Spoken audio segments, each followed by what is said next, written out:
Welcome back into Jacket Sports Weekly, where we're going to be breaking down all the sports from the Jackets this past week. So stay tuned here on WCTV.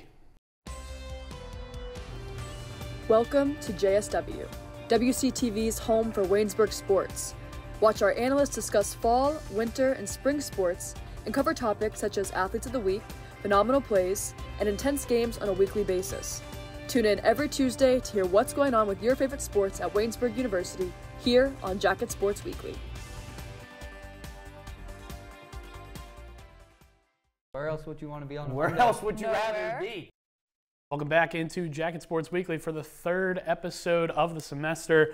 I'm joined by Benicio DeFalco here. We're going to be your host today for the talking about just, a lot of different sports. Today we're going to be going over women's tennis, men's and women's golf, and then also looking at the cross-country season, seeing how they're doing so far. How are you doing, Benny? I'm excited. Like I said, last time I was on this show, Joe Vinzel was running it, so it feels good to be back. I've been behind the scenes, but actually on the desk itself, it feels bad. It feels good to be back. Good. Well, we're just going to jump right into it here. Women's tennis played their first, not their first, but their latest that we haven't talked about yet, Franciscan. They went 7-0 there. They lost against Franciscan. Franciscan is a tough team to beat here in the President's Athletic Conference. It's a rough first match. So what were your takeaways from these doubles and singles matches that we had? Yeah, like you said, it's going to be tough to lose to a PAC opponent. It's always going to be hard, losing those games, knowing that they can be big implications later on down the road. But we're still fresh in the season. 7-0 doesn't leave the best feeling in your mouth. But there was a few standouts in this game, and we got to look forward to the rest of the season and kind of seeing where this tennis team can go. Yeah, definitely. Shares showed some great potential in the singles and in the doubles matches against Franciscan. But moving on, we're going to go into the St. Vincent. They were able to secure a point, first point of the season for the women's tennis team. It was Bailey that was able to secure that win for a 6-4 in the first match, then 3-6 in that second match, which then included an overtime match, sudden death there. Went 10-8, won that first match. It was just great overall to see. Any takeaways that you saw from the St. Vincent meetup? It like you said, losing 7-0 the previous match versus Franciscan, and then going into St. Vincent, another PAC opponent, but able to get your first points of the game and then even your first win. Just being able to build off that in any type of way can definitely help this team as the season goes on, and maybe even possibly give them a little bit of spark, and knowing that they can hang with some of these PAC opponents. Yeah, and one of the greater things to see from this tennis team was Carly Starcher. Her brother was in the military and was able to come back for the St. Vincent meetup. We have some footage that we're going to probably put on the board at some point, but it's just it's heartwarming, and then great story. Exactly, and it makes you feel it's not all just about women's tennis. It makes you think outside of the box. Well, I think it also lets you know that sometimes people can be very critical on athletes, and at the end of the day, these are people too, and it's good to see those emotions shown outside of the sport, and just get a little bit of personality for the get a little personality to the face instead of just you're so used to going down the rosters, you got your names and you match them with your faces, but you can put a little personality and backstory to them. It adds a little bit of boost. Yeah, definitely adds a little bit more of effect. Women's tennis is going to be playing their next PAC matchup against Allegheny on Thursday at 4 p.m. here at Waynesburg. You want to talk about cross country? Get us started there. Yeah, I'll start it off for the Yellow Jackets. Girls-wise, the University Women's Cross Country team had 4 of the top 30 finishes at the Bethany Invitational. PAC, ran event. It's good to see them, being able to compete with some of those teams. What were some of your biggest takeaways from? Grace Tanksley was 16th out of the entire Bethany invite. The team overall was 6th of 7th with a team score of 117. So that was a little bit saddened to see. And we had PAC member Grove City. They won the entire tournament with a score of 50. So that was just quite. Yeah, it's tough to go against those. Exactly. Those teams. And just seeing this right before you're getting into that competition with your conference opponents, it's kind of a little bit harder to see. Dang, they're getting up there. They're doing great. So placing 16th, it's not the worst thing in the world. You're able to build off that, and it's tough. Cross country is a tough sport. There's a lot of talent across the board, but 16th isn't the worst thing in the world. Like you said, Grove City to be, put up 50, like stuff like that. There's going to be those type of games, but there's going to be some individuals, I think, in the cross-country season goes on that, start to show out. Yeah, I'm going to agree with you on that one. They had 4 runners within the top 31st, which was about half of the entire pool that was out running there. But moving over to the men's cross-country side, they were also at the Bethany Invite. They placed 8th of 9th with a team score of 244, and the freshmen really showed out. You want to elaborate more on those freshmen that we had with us? So Ethan Wilson and Aiden McGee ran 31.08 to finish 58th and 59th, respectively, in their field of the 100 runners. So that's kind of not directly in the middle, but you're not dead last, but you can definitely bounce off that. Like I said, you're not it's going to be tough. Like I said, with all those runners, with that amount of runners, I'll take that. Yeah. You're not. I know I wouldn't be up there. I'd be 101. Let's be honest. Yeah, that's what I'm saying. Like, there's always going to be those like crazy fast people. There's just a lot of naturally athletic people out there, and 58th is not the worst thing. And they're showing it right there with 58th and 59th. Other runners, Kyle Cassell had 68th overall. Luke Willis had 74th overall. Aaron Sanders and Landon Smith were also in attendance there. Both cross countries will be meeting at the Lock Haven Invite on September 28th. They have about 2 weeks off for that. But moving on, we're going to close it up with our one last sport before we have all of our analysts come on today. We have men's and women's golf to talk about. Men's golf is currently playing at St. Latrobe's Invite St. Vincent's Invite, not St. Latrobe, that's not a thing. They're at Latrobe Country Club. Currently, the team is leading the entire tournament at a plus 28. Alan Tiroli and Matt Carpel are leading the team there. Alan was at plus 5 and Matt at plus 6 the last time that I checked. Both had 2 birdies. We're playing some pretty good golf. What do we see? It's a beautiful day for golf. I would like to say that as well. But like you said, there's where are we currently? Currently, we're sitting at about middle of the pack here for Waynesburg's team within the PAC. So it's quite a good thing to be looking. Right now, we're leading in this tournament. So so it like you said, leading in the tournament. If we're able to finish it out and finish strong, I think there's a lot of high praise for this golf team. Going to be a lot of positives there. They are about halfway through their season. They're going to have about 3 more invites until we get to the PAC championships there. 2 of the starters have not started yet. Hudson Pinkovich and Brock Bales, they haven't been able to start yet. But looking back at their Bethany invite, Alan Tiroli had a 72, was plus 1, and had 2 birdies, 2 bogeys, 15 pars overall. Matt Carpel had a plus 8 at a 79, pair of birdies on the back 9 to close them out there. They had some pretty good stuff. And a lot of the guys have credited their winning to the golf simulators that they've had and the progression of that team. But moving on, just to quickly wrap up here, we had women's golf. They were also at the Bethany Invite. Abigail Nobley shot a plus 61, and Julia Clement shot a plus 65 as well. At the Westminster Invite this past Saturday, Maeve Hanley shot a plus 36, and Abigail Nobley with a plus 39 as well. They will not be playing until this coming weekend. But that's going to do it all for us on this main panel. Next, we're going to be welcoming Brett Gambita up here to talk a little bit of football. You're watching WCTV, where we aim to bring you the best local coverage of what you care about most. Everything from local businesses to hometown sports and the latest weather. We're keeping up to date with what you need to know about issues that affect our campus and our community.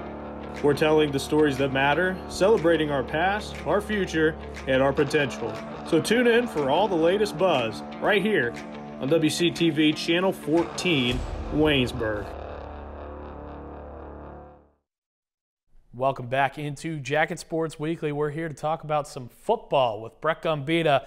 Football, they just played their game against Westminster. Unfortunately, it was a loss, 23-10. But Brett, I'm going to snap this ball here. I'm going to pass it over to you. I want you to give me your positives and negatives from this week's matchup. Well, Waynesburg had more first downs than Westminster. That's definitely a positive thing. But we just need these drives to end in points for Waynesburg here. So we are moving the ball down the field as a unit, Waynesburg, but the drives, the points just aren't showing up at the end of these drives. But another thing I wanted to touch on is that Waynesburg blocked their second kick in 2 weeks as a team, and I think that leads the PAC, so definitely a positive sign there.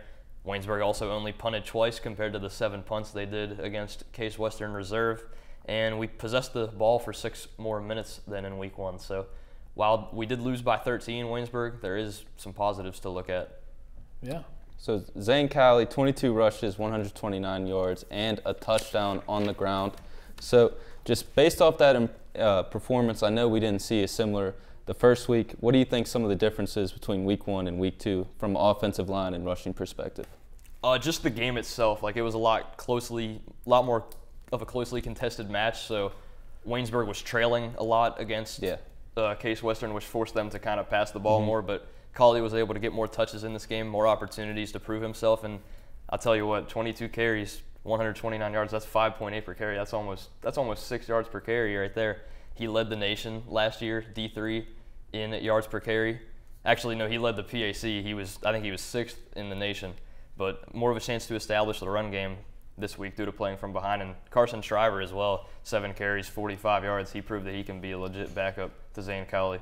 Yeah, and Cawley was named the men's athlete of the week for Waynesburg here. That was just named today, so congratulations to Zane out there. But with only 273 total yards, Westminster had around 400, something around that. Clearly had more yards, but like you said, we led in time possessed and all that. So where do you see that, that difference there? Like, we held the ball the majority of the time, but we had less yardage than Westminster. Where does that come into play?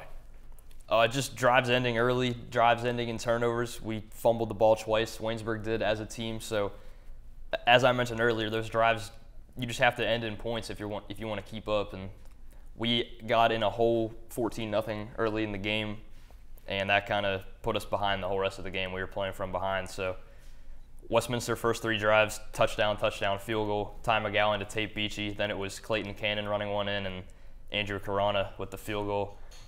Waynesburg, they punted on their first drive before Cawley scored a touchdown, and then Barber fumbled inside the red zone. So we just, the first 3 drives of the game, really, that already put us down 17-7. And even if you look at the first 2 drives of the game, Waynesburg was already trailing 14-0. So I wanted to ask you about a certain scenario. So in the 4th quarter, the Yellow Jackets were trailing 23-10, and there was a minute and a half left, 3rd and 11, Westminster's ball. Waynesburg still has 2 timeouts there. Do you think Coach Kuhlman was saving the timeouts for later, kind of hoping they get that stop there? Or, do you call the timeout there in general? I mean, I kind of see both sides. Like, if he wants to call a timeout, I understand that, to give his defense one more shot to make the stop and then let the offense go back out there and possibly make it a 1-score game with only – it would probably only be seconds remaining at that point. So that's transition into why I understand that he didn't call the timeout, because that would have gave Waynesburg little time to even score and have a chance to even make it a 1-possession game. Yeah, and so overall, just an unfortunate loss. They were within contention for the win overall. They were at one point leading not leading, but they were only trailing by 7 late in the 3rd quarter, 17-10 there. But unfortunately, 23-10 loss there for the Yellow Jackets. We're going to be looking forward to Washington and Jefferson here. They'll be traveling into Waynesburg at John F. Wiley Stadium this Saturday, the 21st. Where do we see that going? What preparations do the Yellow Jackets need to make to face this Washington and Jefferson team? Well, if you look back at last year's game, Waynesburg actually scored 21 unanswered points to end the game against those Presidents, the final score being 33-28. This was one of Barber's best games, and this was actually Waynesburg's first time scoring against W&J since before the COVID pandemic. So if Barber is to start this game, he needs to take a look back at that performance and look at what made him successful in that game and try to work on that for this upcoming game. So we saw Sam Barber. He's 11 for 14, 75 yards, 0 touchdowns, 0 interceptions, but 2 fumbles. He went out due to injury. It was a coach's decision. We will see Barber this week, but we saw Tommy Burke step in late in the 4th quarter. That is 2 games straight with seeing both quarterbacks, something we've seen a lot last season. Do you expect to see that going into W&J? If the game gets ugly, then yes, I do expect to see Tommy Burke in off the bench. Yeah, and these passing yards, they only had 99. They didn't even scratch 100. Do we see a Samuel Barber, Thomas Burke swap in and out to hopefully get above that mark? Or are we just going to see something where, Barber's playing good, he's going to stay in. Barber's playing bad, he's going to come out. Burke will come in. What are your thoughts on that just overall? I say you ride the hot hand. If Barber's performing like at a level that he can remain in the game at, you have to keep him in the game. But if he's turned the ball over, if he's not keeping drives sustained, then pull him for Burke. We saw Ty McGowan have a good day offensively, especially passing the ball. He was 17 for 19, 213 yards, and a touchdown. What are some things do you think Waynesburg can do versus W&J to limit the passing yards and, just as a secondary overall, what they can do? That's going to be tough because Jacob Pugh is probably one of the best quarterbacks in the PAC. He won Player of the Week in Week 1. 100%. He won PAC Player of the Year last year offensively in football. He's got 8 touchdowns already in 2 weeks, so it's going to be tough to slow him down. But just getting some pressure on the quarterback up front and then letting the secondary, not letting any guys get behind you. Well, that's going to wrap up our football segment. But don't go anywhere because when we come back, we're going to be talking about Waynesburg volleyball with Ethan Strzelarski. Welcome to the Eberly Library, where you can find out everything about anything on campus. Through the double doors, you'll enter a world of knowledge and academic resources. These include the Knox Learning Center, where the Disability Services Office and testing centers are located, and the Writing Center, where students can work directly with our tutors in order to hone their essay skills and get easy A's. And now, to the print collection, which houses over 75,000 books spanning across all 3 of our floors. And if you're looking for truly a peaceful place to read, we also have the Stover Center for Constitutional Studies, with various nooks and crannies for students to hide away in with a good book. And if you need us to print out something for your next class, head on to the 3rd floor at the Eberly Library. Welcome back to Jacket Sports Weekly. It's time to talk volleyball, so you know what that means. Ethan Strzelarski, welcome to the desk. Welcome back. Welcome back. Thank you. I'm glad to be here. It's a good time up here on the desk. Good. So why don't you tell us a little bit about Waynesburg's women's volleyball win versus Bethany? So, for this win, it was, Bethany won the PAC in women's volleyball last year. And on top of that, what makes it even better, they were entering this match in a 13-set skid. In their last 13 sets from then to now, they've won 8 of them. They're 2-1 in that span in that match. That's just what you want to see. It's what we were talking about. Establish yourself against a great PAC opponent. Now, I understand Bethany took a hit from last year, this year with graduates and everything they lost, but still a big PAC win. It doesn't go on the PAC record, but for confidence and motivation, it's big. Christina Zadrozny, 13 kills, led the team against Bethany. She led the charge. Jordan Stein had 29 digs on her side doing the defensive thing, which isn't even shocking to us because she basically wears the Superwoman S on her chest. Yeah. Going back there, it's insane, and it blows my mind. So, the thing that remember about this, though, the Bethany win, confidence builder. First win for Hope Johnston, new head coach. Kind of starts off in a little bit of a rough skid, mainly against schools that they're only playing once a year in early season tournaments. But they come in here, first match of the Rudy Marisa Fieldhouse, and they absolutely killed it. 3-1 winning. They lost the 3rd set only by 2, won the last set by 2, but that's the thing. Rebounding off of your mistakes, not allowing it to carry over, and that's exactly what happened. Yeah, it was their suicide prevention game that they had last Thursday. But then moving on from that, on Saturday, they had a tournament they were participating in where they played Pitts, Greensburg, and Worcester. Pitts, Greensburg, they won 3-1 matches, and then they lost against Worcester in 2-3 matches. So what development did we see that team throughout this entire tournament that they played in this weekend? Well, for starters, Maddie Dayton, which we know she's a 2-sport athlete. She does women's basketball as well. Really stepped up in her own role. she has 57 kills in this whole entire season, 35 in the last 3 matches, including Bethany, Pitt, Greensburg, and Worcester. So, I kind of spoke whenever I was talking last week, the whole mentality of the team working together, getting that good rotation. They used 9 different women in their match against Bethany, and they continue to carry that out through these other 2 matches. But, even though you lost against Worcester, again, right now, it's more building the foundation and setting up, because once PAC play starts, that's the most important thing of anything, is getting a good PAC record and playing against these good PAC schools, which includes the team that we're going to definitely talk about next year. But, I mean, again, they 5-3 in their sets there, but I'd be proud. I really would be proud. You travel to Ohio, you go 1-1, you beat a good PAC school a few days before. That's what you want to see, and that's exactly it. And Hope Johnson's now doubled her win total since starting 0-5. Yeah, you talked about the 9 different players that stepped in.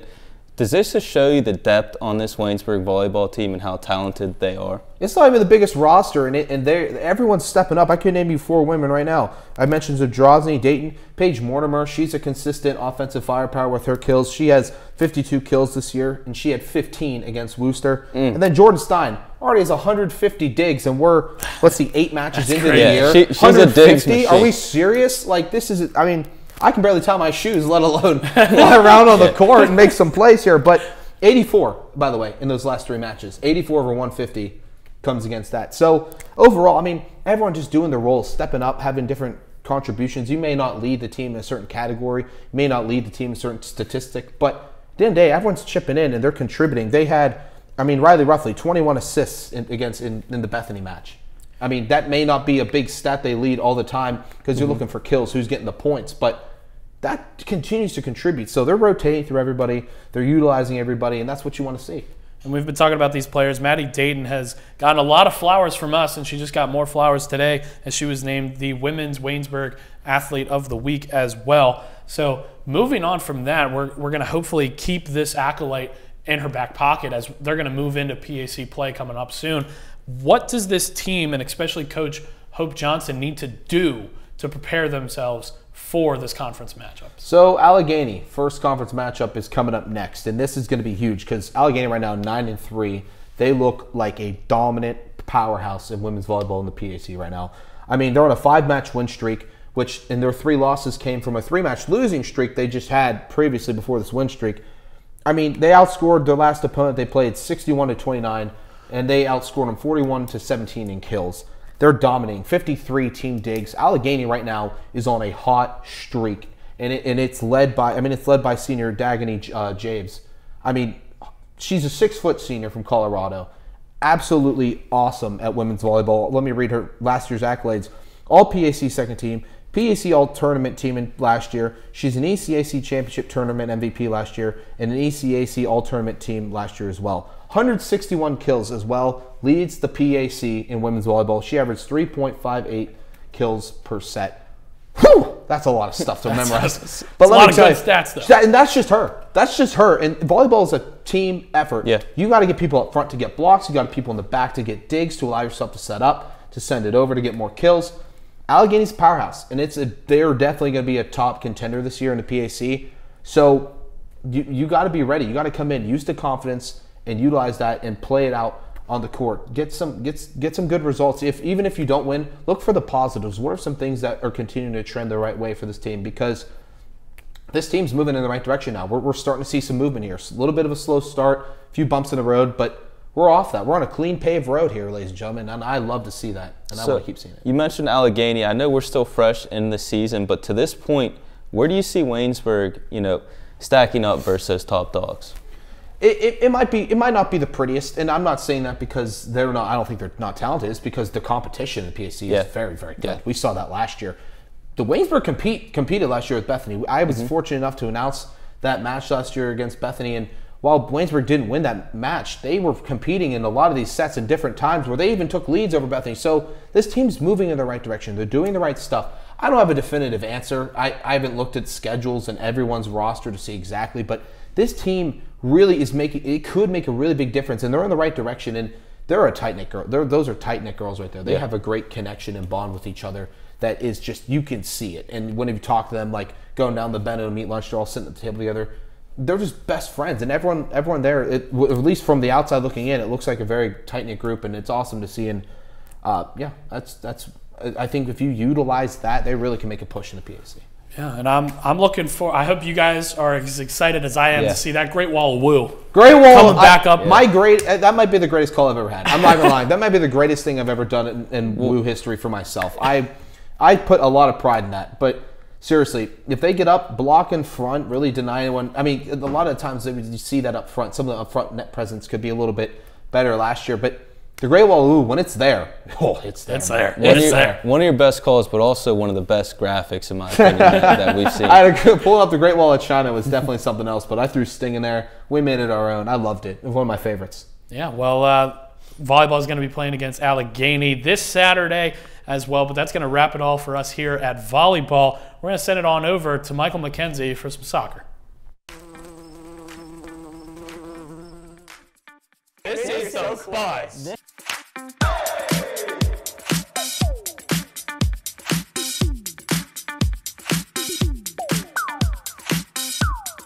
Cornucopia.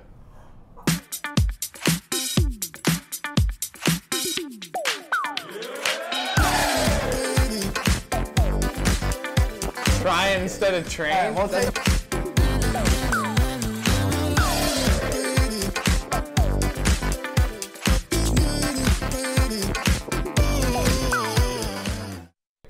I love this show. Welcome back into JSW. We are joined here by Michael McKenzie. We're going to be talking some soccer, men's and women's. We're going to start it off with the men's team. They start their last 2 games, both losses. Their first one that they lost was against Pitts Greensburg. They lost that 3-2. They were leading pretty early on, 2-0, but unfortunately they let up 3 there. And then their next one, Baldwin Wallace, was also a loss. Scored early, about in the first 2 to 3 minutes of that game, and they were up 1-0. And then Did not here set we the go. tone for the rest of the game. No, did not set the tone. They lost that 6-1. But I mainly want to focus on that game. Is Baldwin Wallace just a great team, or should Waynesburg's men's soccer be a little bit worse? Well, teams that aren't great don't win games 6-1 in soccer. So this is obviously a great team at Baldwin Wallace, but there are still things to look at and analyze when it comes to the men's soccer team. In particular, they have to take more shots. They have to get the ball into the offensive zone. They have to be on the attack a little more, I think, and take some more shots. Outshot 8-6 in the second half of the Pitt Greensburg match, in which they blew the 2-0 lead. And then against Baldwin Wallace, they got outshot 26-6 for the entire game. You're not going to win soccer games when you're taking 20 less shots than your opponent. I think that's the main area of focus. They got to be on the attack a little more. They got to be putting themselves in positions to take more shots. They got to generate more scoring opportunities for themselves. So you talked about trying to improve the shots, but versus Baldwin Wallace, they were outshot 26-6. What are some things they can do defensively to try to limit those shots and maybe even stop those fast breaks? I think that to limit the shots and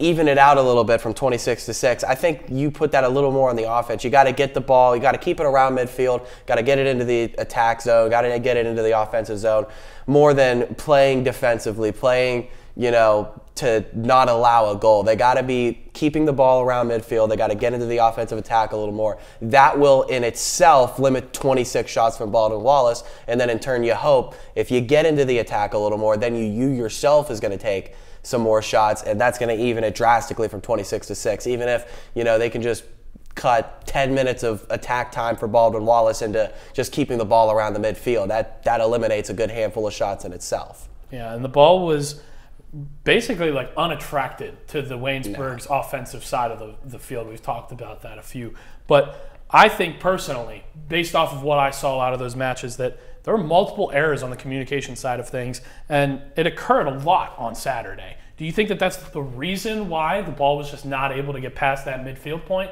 and always stayed on the defensive side for Waynesburg? That could be a main factor. We talked about it last week. I talked about it with Seth and Meg. This is a young team. You look at their goal scorers. Sarpon Kwabia's got a pair of goals. He's a freshman. He didn't play against Baldwin Wallace. Got the red card late in the game against Pitt Greensburg. That have forced him to sit out for the Baldwin Wallace game. Matthew Serrano, he had the lone goal for Waynesburg on Saturday. He's got 2.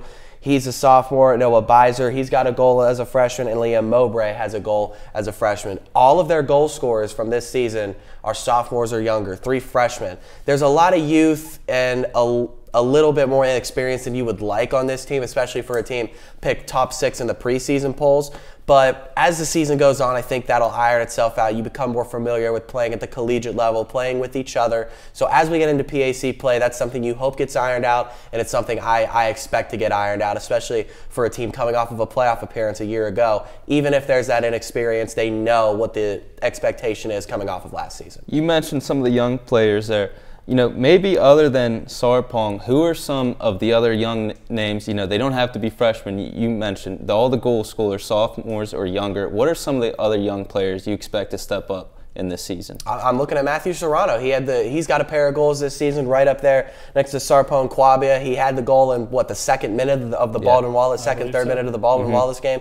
Got it going right away. He's the guy I'm looking for alongside Kwabia to also generate some offense, be towards the top of the statistical leaderboard when we get to the end of the season in terms of goal scorers. So I'm looking at Serrano in particular to be a name to watch among some of the younger players, being a sophomore. Yeah, and it's just a 2-2 young season that we have here for the men's soccer team.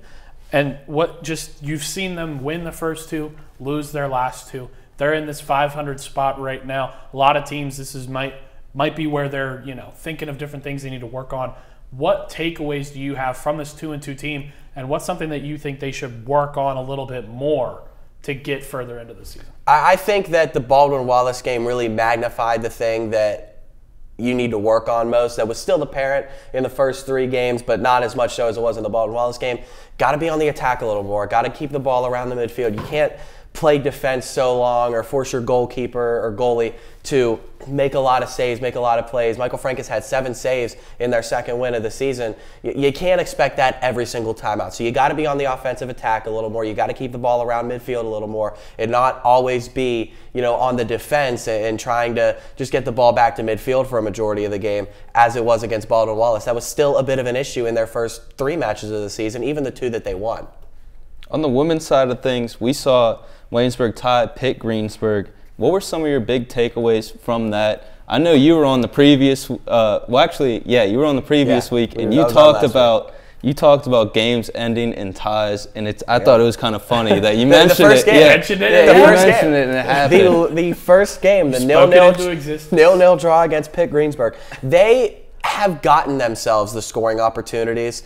In contrast to the men's team, they just need to be able to take advantage of them a little more. Alexis Greenleaf played great in goal against Pitt Greensburg to keep that game 0-0, but they generated more shots and more shots on goal than Pitt Greensburg in the 0-0 draw. It was just about they had to put one in the back of the net. Unfortunately, they weren't able to, but they're generating scoring opportunities.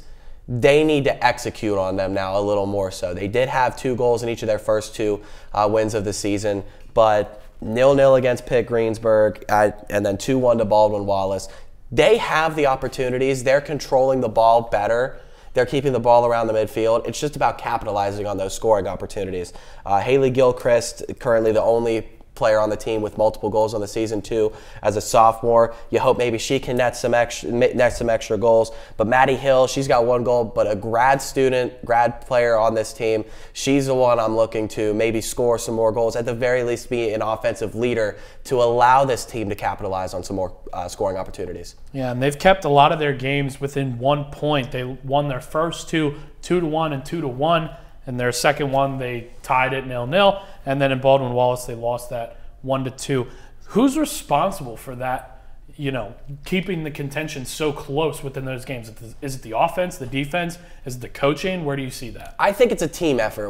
Alexis Greenleaf, she's been really good in goal for Waynesburg this season. No more than 2 goals allowed to any opponent, and it was only 1 time against Baldwin-Wallace. Allowed 1 goal in each of the first 2 wins, and then the 0-0 draw against Pitt Greensburg. I think she's been great in goal for Waynesburg, but you also attribute it to controlling the ball. They've been generating more shots on goal in more matches than not. You also have to attribute that to it when the other team can't get on their attack. They can't do what they want to do in terms of putting shots in the back of the net. That is also going to keep games close. It's going to keep scores low. I think that if they continue to control the ball well and they begin to capitalize on some more of their opportunities, they could be one of the better teams in the PAC with how good their defense and how good their goalie play has been to this point. So looking at the Baldwin-Wallace game, I saw a pretty even matchup.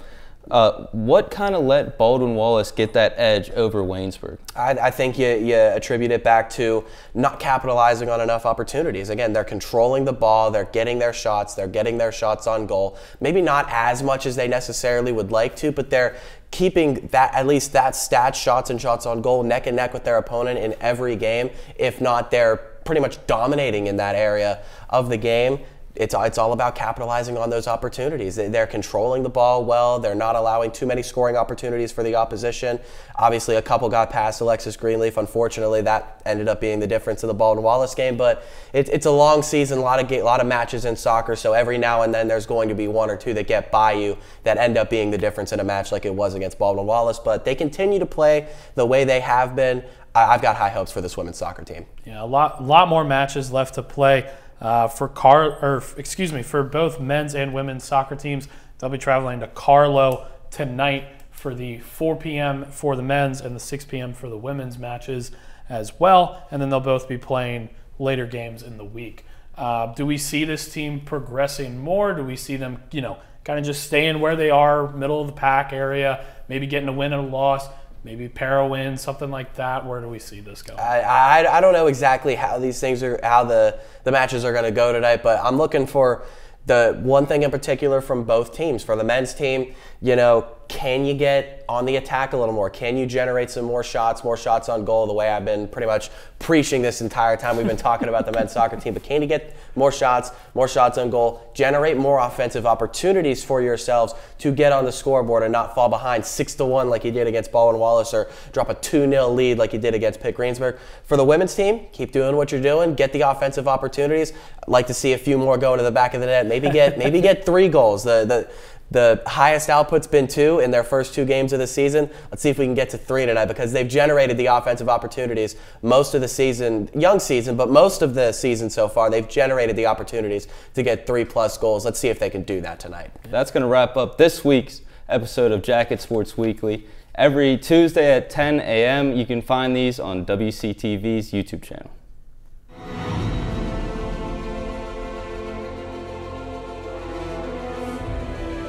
This has been a production of Waynesburg Community Television.